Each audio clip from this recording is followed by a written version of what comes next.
Hello and welcome to the Arise interview, where we take time to reflect on the big stories from the news and on the fortunes and affairs of the world in an hour of conversation with commentators, analysts and thought leaders. I'm Charles Yakubu. Coming up in the next 60 minutes, vigorous protests have broken out across Nigeria and in Nigerian diaspora communities around the world against rogue police officers accused of brutalising many Nigerians.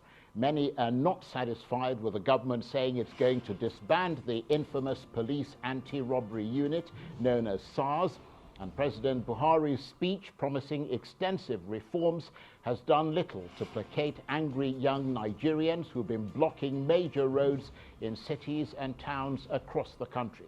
At least 10 people are reported to have been killed and many have sustained injuries in a week of demonstrations, including Arise News camera operators.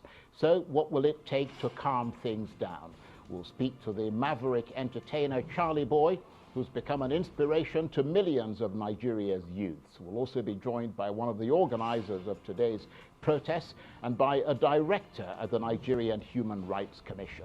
Coming up.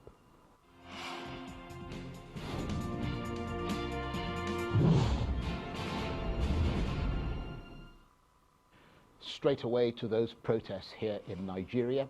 The human rights group Amnesty International says at least 10 people have been killed during a week of demonstrations that are showing no signs of ending. According to the human rights group, the police allegedly used live bullets on the protesters. Amnesty has called on the government to respect the right to peaceful protest, but that has clearly not been the case. The authorities have not yet officially responded to the claims by Amnesty, but earlier the police said 2 officers had been killed and 3 others critically injured. In a statement, the police in Lagos said some of the protesters were armed and that they attacked a police station on Monday. People initially took to the streets to denounce police brutality by a notorious unit called the Special Anti-Robbery Squad, or SARS. In the course of these protests, Arise News cameramen have twice been brutalized by police and Arise cameras seized or damaged. Take a look at this from our correspondent Ferdinand Duroha in Abuja. Assembly. And they are just at the junction, at the entrance leading to the National Assembly. And thus far, well, the military guys have refused to allow the protesters move any further. Now, perhaps you want to raise questions about why the protesters had not been allowed to go see their representatives. You want to raise questions about why the protesters are not being allowed to go see people who indeed, would carry their voice, to the executives. So we'll just wait and see exactly what the reactions would look like. Protesters kneeling down, and I can tell you that this is the second Arise News camera that has been snatched in the last 48 hours. This is the second Arise News camera that has been snatched in the last 48 hours. You can also see that the cameraman, Jonah, was also brutalized. He was hit with a gun on his head. I'm trying to locate him right now. Some people just took him away. But that's the situation. So they are moving vehicles very fast. People are standing in front of them, but they are not backing out. They are cocking their guns. Let's not forget that this is just meters away from the National Assembly. Aggressively collected the mic for me. Of Arise News. Arise News. They have collected their mic. We are going live now. We are going live now. They beat the cameraman. Yes. They collected his camera. They smashed the camera. They beat up the second Arise News camera. The second one. And then also they collected the micro mic that I have on me. Yes. While I was asking the man to release our cameras. Yes. Some of our personnel, some of our staff have been beaten. Yes. Well, some of them have been wounded. Yes. In the last 48 hours, 2 Arise News digital HD cameras have been collected. Just because we want to give Nigerians a voice. That is the true picture in Abuja. And that's our very intrepid reporter there, Ferdinand Duroha, on the streets of Abuja, and I understand that a lot of the same types of scenes have been replicated across several cities in Nigeria. Well, for more on these protests, I'm joined now via WebEx from Lagos by the maverick entertainer, political activist, social critic, and mass mobilizer Charly Boy, who is a hero to many young Nigerians for his defiance of the political establishment. And a little later, I'll be joined here in Abuja by Pelumi Olajembesi, who is the national coordinator of the Coalition of Public Interest Lawyers and Advocates, one of the groups that are organizing the protests, and also with me, the director of the Civil and Political Rights Department at the Nigerian Human Rights Commission, Abdulrahman Yakubu. Thank you very much indeed, gentlemen, for joining us. And Charly Boy, I will come to you. I really appreciate your taking the time to talk to us. And you're someone who's organized protests in the past. You've always remained defiant of the political establishment, not for any other reason, but because you felt that there's been a lot of bad governance in Nigeria. What do you make of these protests so far? I'm really happy with what's playing out. At least the youths are beginning to tell me, or to show me rather, that say their mumu don't do. That, you know, enough of their non-engagement, enough of their docility. And it's I'm really very proud, because it's a situation, I don't think there's a central command in all of this. I think people's anger and frustration, that is what we're beginning to see, because there's nothing right about the system anymore. So I'm encouraged by the enthusiasm of young people to take their destiny in their own hands, because that's the only way. No Messiah is going to come to save anybody. Jesus ain't coming tomorrow. Charly Boy is getting too old, okay? So the youths have to take their destiny in their own hands. That's the only way. Either do that or roll over and die. Because what's happening in this country is rather demonic, okay? I've always maintained that we're fighting on two fronts. This is a spiritual thing that is going on in this country, okay? And because of our mindset for over decades and decades and decades in time, you know, we're responsible for what's playing out. We are to blame, because those who are perpetrating this evil, that's what they've always done, by the way. But because of our docility, because of our mumu, we've allowed them go a step too far. So if the youths are waking up now, I can't be anything but happy. That means that my work for over 45 years, Charles, that I've been shouting, youths, you gotta get yourself together, because nobody's going to do this for you. That is all amounting to something. I'm really proud of the Nigerian youths. But this is just the beginning, okay? The End SARS campaign is just a trigger to bigger things to come. Because there's something wrong with this house.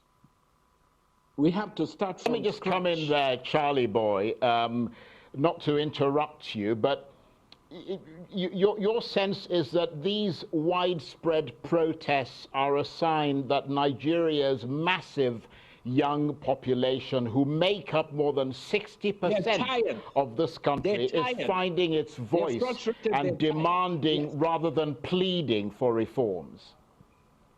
Yeah. There's no more pleading, because for long we've been engaged with a government that has continuously lied to us, a government that don't even see young people, a government that has no plan for the youths. That's what we've always said. So whether they say they are going to reform, who is reforming who? Have you seen criminals reforming criminals? Is that possible? So we need to raise this building down. It's either we come to the table to have a discussion, but how do you discuss with crazy lunatics? How do you discuss with mad people? How do you discuss with people who, Charles, a lot is wrong here. A lot is wrong here. It's either we are going to restructure this whole thing and start all over again, or let's get to the bottomless pit and start to rebuild all over again. Because this is going to happen. Like I keep saying, this is just a trigger. This is not the main fight. So I urge the Nigerian youth to be at their guard. Charly Boy, it's very interesting. Just listening to you there, I mean, I'm reminded of I can see the frustration that you're feeling, but I'm also reminded of the days when you were and you still are to a large extent, but the days when you were much more vocal and much more sort of protest-oriented. It's interesting that many of those who are marching are mostly young people who are comfortable and well off, a bit like you. I mean, because you came from an upper-class Nigerian family. The people I'm seeing on the streets are also a lot of, largely hard-working people who are fending for themselves without support from the state. So these are not people who can be labeled as criminals, which is what the government tends to call people who protest against it. The government is always lying about one thing or the other. And so, I mean, nobody takes this government seriously anymore. So, I mean, yeah. For those who have the power, they should be out there. For those who feel so concerned with what's happening in their immediate environment, they should be out there. So let me ask you this. Let me ask you this, Charly Boy. You said that this country has been characterized, I mean, you're paraphrasing you, since independence 60 years ago by poor governance. Is there some justification in the anger that we're witnessing in the streets? I mean, your sense is that it is absolutely 100% justified? Are you kidding me, Charles? Of course, it is justified. How can young people survive in a country that kills their dream? How can? Youth are out of job because the government couldn't care less. It's all about themselves amongst themselves. It has nothing to do with young people. At least I can say to a certain extent that I met Nigeria when things were, we were born in those days that things went so bad. But look at the sharp division that we have. Look at the criminality that we find in government these days. Look at the incompetency of people in leadership. This is not the Nigeria of my dream. It can't be the Nigeria of anybody's dream. Okay, Charly Boy, I'm going to ask you to please stay with us. We're going to take a short break, but we'll be back in a moment. You're watching the Arise interview. Plenty more still ahead as we continue our chat about the protests that have broken out across Nigeria against police brutality and a lot of other frustrations. Stay with us.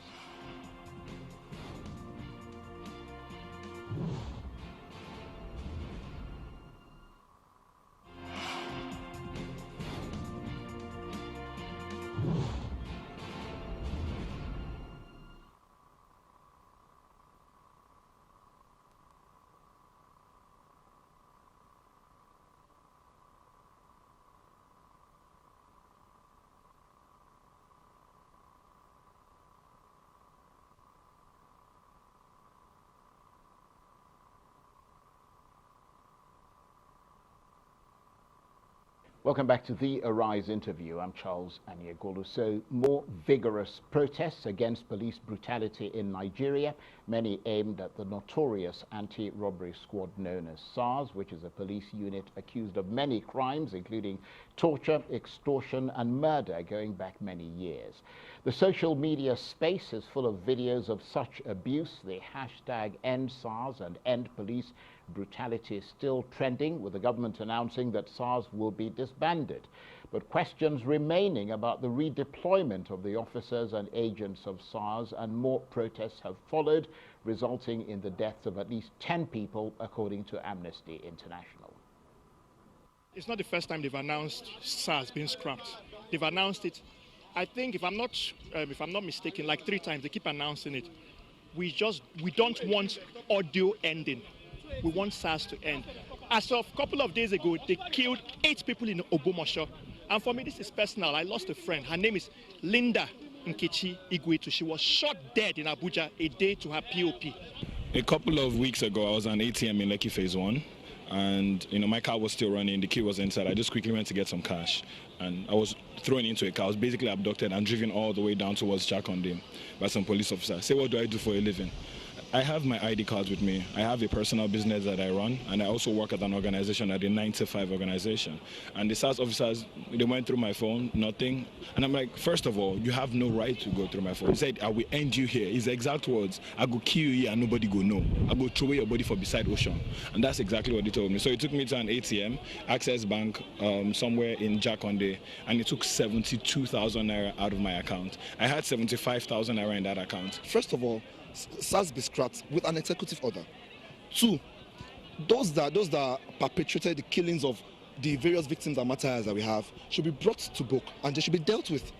3, even police reforms should be taken with much energy and zealousness, because I was reading about how these guys are getting underpaid, how these guys are, they're getting underpaid, and that's probably why they resort to extortions and killings and other things like that. So they should look out, or they should look to their payments, their payroll issue. And another thing, then there's a need for a mental evaluation of these guys. Since we don't know the baby and we don't know the bathwater, 2 of them out. They cannot tell us that there are a few of them who are good. Good where? You go to SARS with a problem. You pay SARS.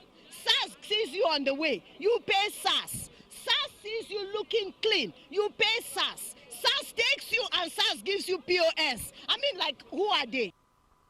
That's a cross-section of protesters there across Nigeria, airing their grievances about police brutality, extortion, and all the rest of it. And with me via WebEx from Lagos, the entertainer, political activist, social critic, and mass mobilizer, Charly Boy. And here in Abuja, in a moment, we'll be joined by Pelumi Olajebensi, who is the national coordinator of the Coalition of Public Interest Lawyers and Advocates, one of the groups that are organizing the protests, and also very patiently sitting next to me, the director of the Civil and Political Rights Department of the Nigerian Human Rights Commission, Abdulrahman Yakubu. And I'll come to you in a minute, Mr. Yakubu. But let me just return to Lagos, where Charly Boy is, because before we went on a break, and I apologize for interrupting you, you were talking about how much this is this frustration with the police is a reflection of a much deeper frustration with the country as a whole, because most of these protesters have never,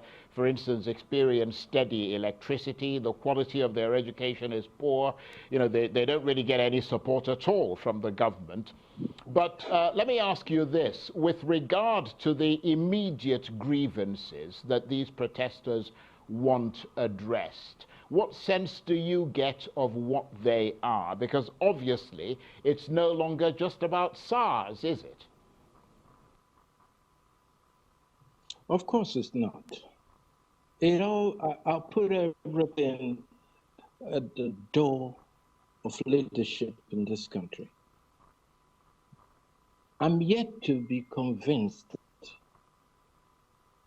the person we have on the table now is the best that not can offer. when we allow criminals and riffraff occupy positions of power and governance, this is exactly what you're going to get.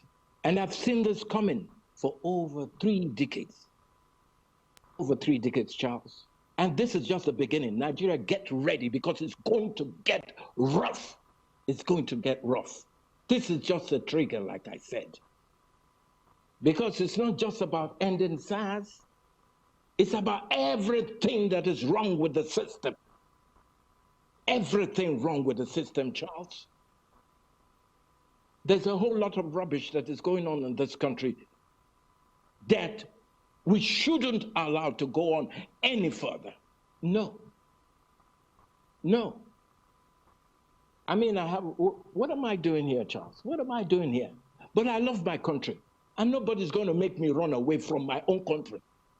Because all that place with the wrong goal, yeah? It didn't used to be like that. People had to fight to make it like that. So there's no way I'm leaving Nigeria, and that's why I'm happy about what the young people are finally getting up from their slumber. That is good, but I still warn that this is just a tip of the iceberg. Okay, let me ask you to stay with us, please, Charly Boy, because I want to come back and talk with you some more. But let me bring in Abdulrahman Yakubu, who is from the Nigerian Human Rights Commission here in Abuja. Thank you very much indeed for coming in. It's your job to document human rights abuses in this country. Do we have any more details about the deaths that have occurred during these peaceful protests? Thank you very much, Charles, for having me. As we speak, I don't have the details in terms of figures with respect to casualties during these protests. But I am sure that the department in the National Human Rights Commission responsible for monitoring human rights violation may have the figures. But from what we have been monitoring from the social and news media, we are aware that the police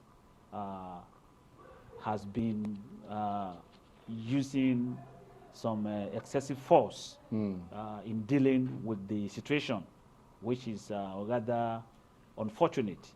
And there was a meeting yesterday with the IG, and I think that's the Inspector General of Police. Right. And the message was that there's need for the police to put an immediate halt to the use of excessive force in dealing with the protesters, and to address this issue with utmost professionalism, and also in line with the extant laws and our constitution, because the people have the right to protest, except that this protest must be done reasonably, and also it must not lead to the violation of the rights of other Nigerians, as well as to those of law enforcement. But the people have the right to protest peacefully, and to ask, to demand from government what they want. Right, and with regard to the agent provocateur of all of this, which is SARS, Amnesty International says it's documented at least 82 cases of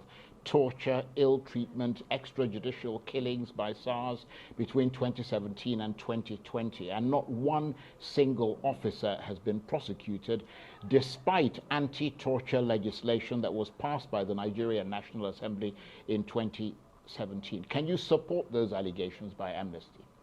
What I can say is that the National Human Rights Commission has received in the past years complaints of different aspects of human rights violations, not only from SARS operatives, from law enforcement operatives generally, and in particular from the members of the Nigerian police force. Okay, let me ask you to stay with us. We'll come back to you in a minute, and to Charly Boy. We've got to take a break. You're watching the Arise interview. Plenty more still ahead as we continue our chat about the protests that have broken out across Nigeria against police brutality. Stay with us.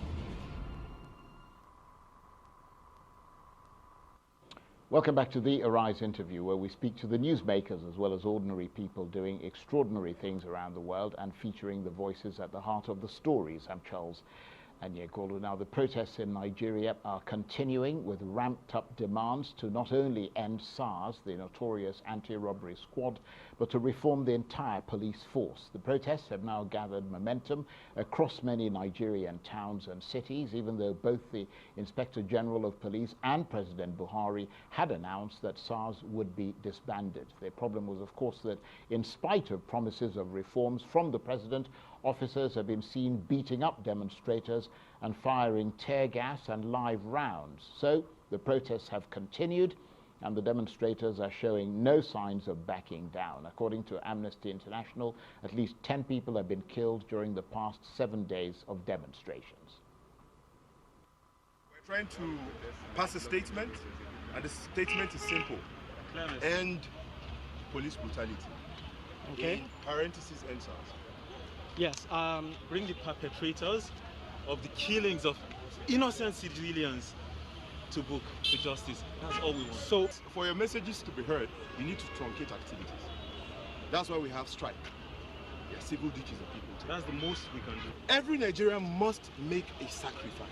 Good. If it takes you 4 hours of your day for today to say you added a voice to the fight of Nigeria, that is fine. And with me via WebEx from Lagos, the maverick entertainer, political activist, social critic, and mass mobilizer Charly Boy. And here in Abuja, we'll be joined shortly by Palumi Olajembesi, who is the national coordinator of the Coalition of Public Interest Lawyers and Advocates, one of the groups that are organizing the protest. He's actually on his way here, but he's stuck in traffic because of the protest. And also, I'm joined by the director of the Civil and Political Rights Department at the Nigerian Human Rights Commission, Abdulrahman Yakubu. And let me come to you, Mr. Yakubu, because you were speaking before we took a break. And let's just be clear, the human rights, the Nigerian Human Rights Commission is an official agency of the Nigerian government. Yes. And it deals with human rights. Yeah, right. Right, okay. And it's bad enough when we hear about SARS to, that they apparently extort money from people, torture them, and unlawfully arrest them. But to execute people and not be brought to book for it, I mean, that is simply unconscionable, isn't it? What does your department actually say to the Nigerian government about this? Thank you very much. I was saying before the break that the National Human Rights Commission has been receiving complaints of various alleged human rights violations against law enforcement operatives, including the police and the SARS. And the commission have taken necessary steps to bring those perpetrators to book. Majority of them went through what the police call orderly room trial, and at the end of the day, they were sanctioned. Some of them lost their jobs, and some of them also were also made to face the full wrath of the law. Well, Amnesty International says they're not aware of any people who've been prosecuted. But I disagree with that. There have been so many police officers that have been prosecuted for violating human rights. But what is needed to be said is that the police itself, the government, also need to do more. And there's also need to also put across more information so that the public will be aware of the efforts that the police is taking, as well as the government, with respect to ensuring that perpetrators are brought to justice. But isn't it your job to some extent to not only document human rights abuses, but what's being done about human rights abuses? Yes, it's our job. So why aren't you telling the people that people have been prosecuted and things like that? What I'm saying is that, it is not for the National Human Rights Commission to bring out this information to the public. But in our reports, we detail complaints that we have received and also what was done. But what I'm saying is that based on reports of violations that the Commission received, so the Commissions always take steps to ensure that perpetrators are brought to book. And there are various ways by which these are done. And one of such ways is for these people to be processed to the internal police disciplinary process. No, you're telling us about what the process, in other words, what would be done. No, not what will be done. I said what have been done. Okay, what has been done. Yes, right. What has been I need done. to be clear on that. Yes, because so many steps have been taken by the police itself, by the National Human Rights Commission. The National Human Rights Commission has even on its own, worked with the police to ensure that some people are prosecuted. Right, okay, but let's just say that, let's use Amnesty as an example. 82 complaints brought between 2017 and 2020. How many of those have been prosecuted and action taken against those officers? I don't know the kind of... No, I know, but I mean, from your own point of view, yes, give us a sense of how many complaints you've put forward and what's been done in terms of the percentage. No, we have even received much more complaints than the figures that the Amnesty is saying. And all those complaints, they have been dealt with. Although there may be some little challenge in terms of swift response, but there's no any complaint brought before the National Human Rights Commission that has not been dealt with. Okay, let me ask you to stay with us, and let me bring Charly Boy back in. And Charly Boy, you've been listening, and you have a grin on your face. I'm curious to know what your response is to all of this. Because you're putting the guy in a spot. The guy has suddenly turned to... Hey, what did he say? I can't get what he's saying.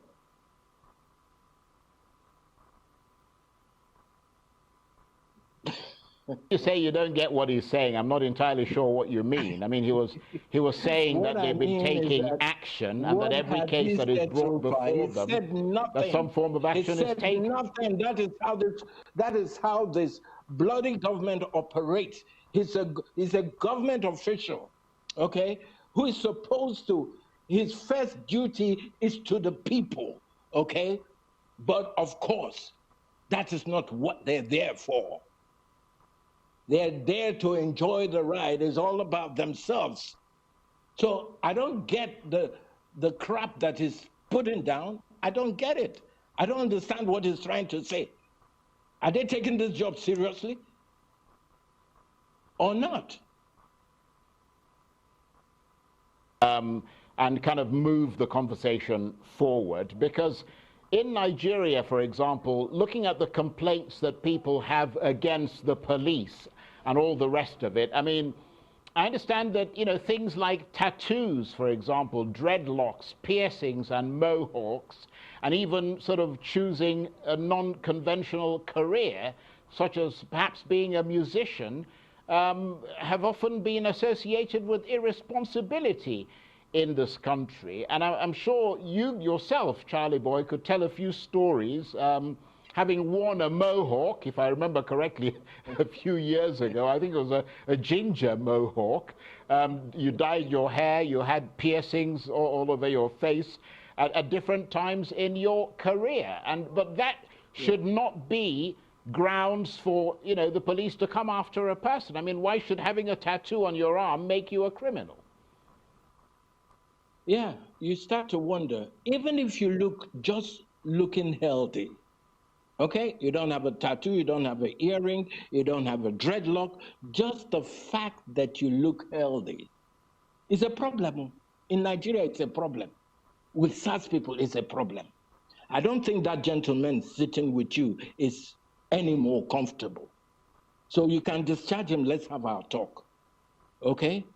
But back to the question you're asking me.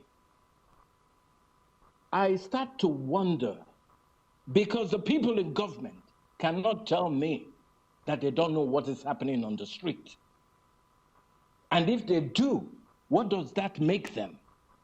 Are they not part of all of this killing machine that is going on? The other time we heard that there are a few Boko Haram people that they've been pardoned, that they've reformed, and then they put them in the army. They put some of them in the police. Now we are saying end SARS, end SARS. Okay, fine, good. Where are they going to put them? They're just going to resurface somewhere else and continue with the killing.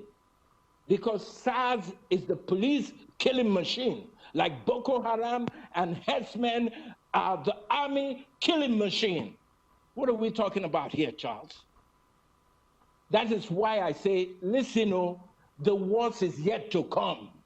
We haven't heard the end of this. Because it's either we do something or everybody's going to die. Right. So let me ask you this, Charly Boy. People want to take us back to the 15th century. This is not how we make progress. It's not by being Let me just jump in there for a minute, because we've got about a couple of minutes or so before we have to take a break. How much, Charly Boy, of the success of these protests, because, I mean, I suppose it could be said that they've been quite successful. They've been going on for a week, and they've spread to many cities and towns across Nigeria. How much of these protests can be attributed to celebrities such as yourself and social media influencers, new age stars who have been, become popular via Instagram, Snapchat, Twitter, all that sort of thing? Because I've seen a lot of celebrities out on the streets. That's right. That's right. I like what the celebrities are doing now. This is what they should have been doing long time ago. They should remember that most of our fans, okay, are poor people. They're people without job. They're the youths who are hopeless and nowhere to go, who are stranded. So all celebrities should love their fans. And knowing that our fans are the people most affected, because they're young people too, knowing that they're people most affected, we should stand up for their rights. And that is why you can see most of the people who are leading the protest now. It's not that they're looking for food to chop now. It's not like they have no money.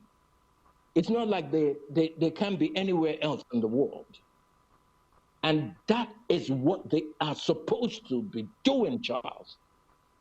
That's what they are supposed to be doing. So I say congratulations to the Nigerian celebrities who have made our time to finally come out and support this cause. This is something I've been talking for over 4 decades, for 40 years, okay? So if finally, as I'm alive, I'm saying that something is happening or something is about to happen, I should be happy. I should be happy, Charles. And I am happy because finally, we're all waking up to the rubbish that is this government. Okay, Charly Boy, stay with us. We've got another 15 minutes of chat to go, but I really appreciate your presence and, of course, that of the gentleman from the Nigerian Human Rights Commission. You're watching the Rise interview. Plenty more still ahead as we continue our chat about the protests that have broken out across Nigeria against police brutality. Stay with us. Welcome back to the Arise interview. I'm Charles Aniagolo. Protests are continuing across Nigeria with thousands of demonstrators in defiance, or demonstrations rather, in defiance of calls to end the protests. The demonstrations have continued regardless, despite authorities disbanding the Special Anti-Robbery Squad, or SARS, which is notorious for unlawful arrests and murder, and despite a heavy police presence out on the streets. The cities where demonstrations are now taking place are Port Harcourt, Aba, Enugu, Ibadan, Lagos, Jos, and the capital, Abuja. Those are the ones that we know about. Protesters want authorities to arrest and prosecute police officers who've been involved in the deaths and harassment of citizens since the demonstration started last week as a show of seriousness about police reforms. And with me via WebEx from Lagos, the maverick entertainer, political activist, social critic, and mass mobilizer Charly Boy. And here in the studio, I'm also joined by the director of the Civil and Political Rights Department of the Nigerian Human Rights Commission, Abdulrahman Yakubu. Unfortunately, Pelemusi Olejembesi, who is the national coordinator of the Coalition of Public Interest Lawyers and Advocates, and someone who is one of the groups, part of the group that's organizing the protests. He's been stuck in traffic and unfortunately cannot make it. But I've got two very good guests and I shall continue with them. And I'll come to you in a minute, Charly Boy. But let me first of all come to you, Mr. Yakubu, from the Nigerian Human Rights Commission. You were making a point during the break that there's something you wanted to correct, that Charly Boy had perhaps suggested that some members of Boko Haram who were rehabilitated were drafted into the army, and you're saying that's not correct. Yeah, thank you very much. There's need to correct the misinformation that Charly Boy put to the public. It is not correct, and it is not true that Boko Haram repentants are being enlisted into the Nigerian army or any other law enforcement agency in the country.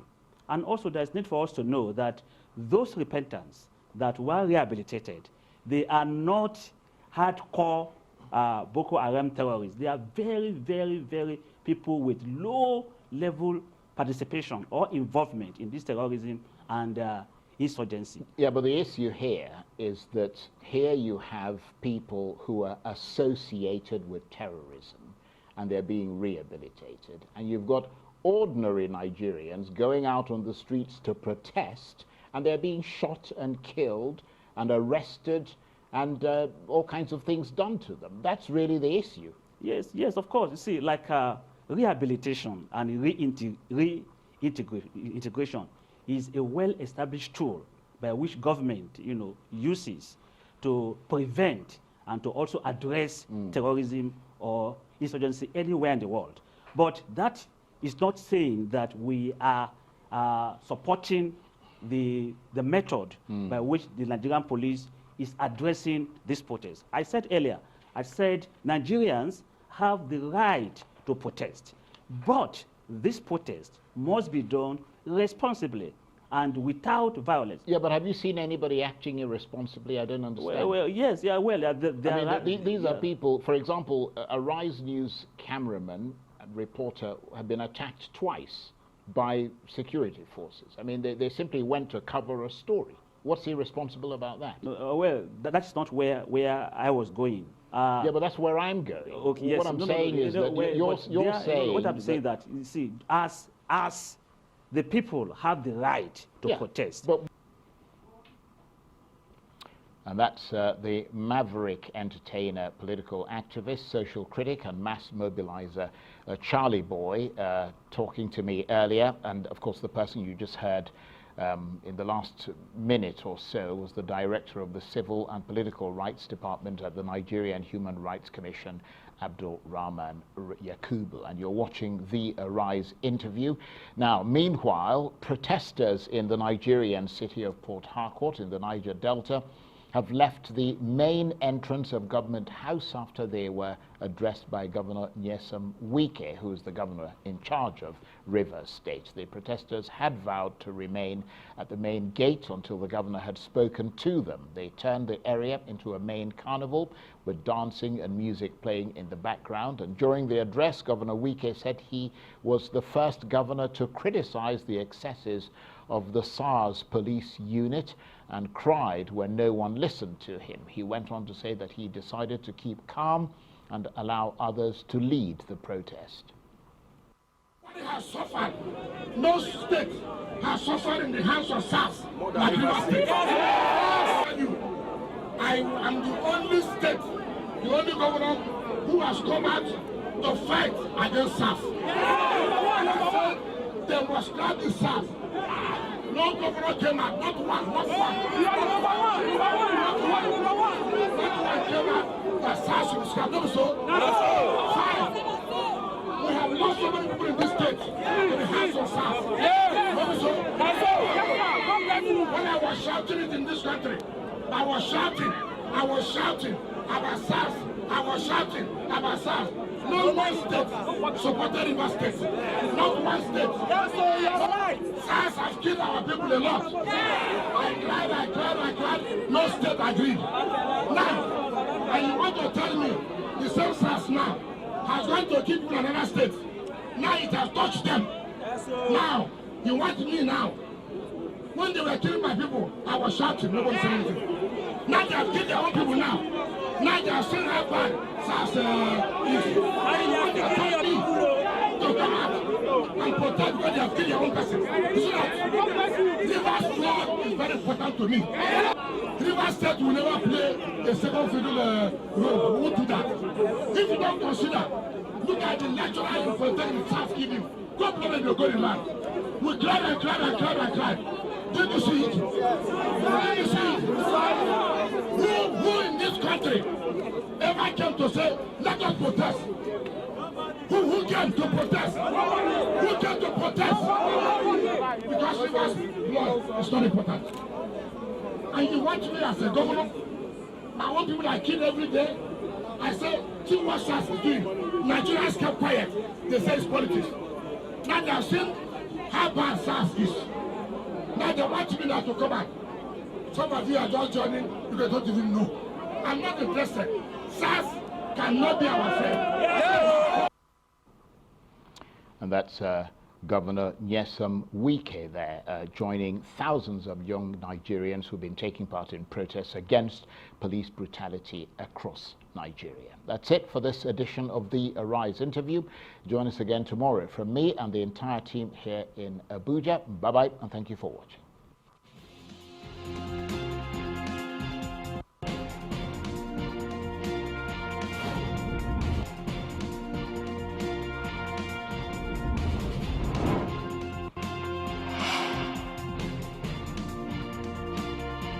Yeah.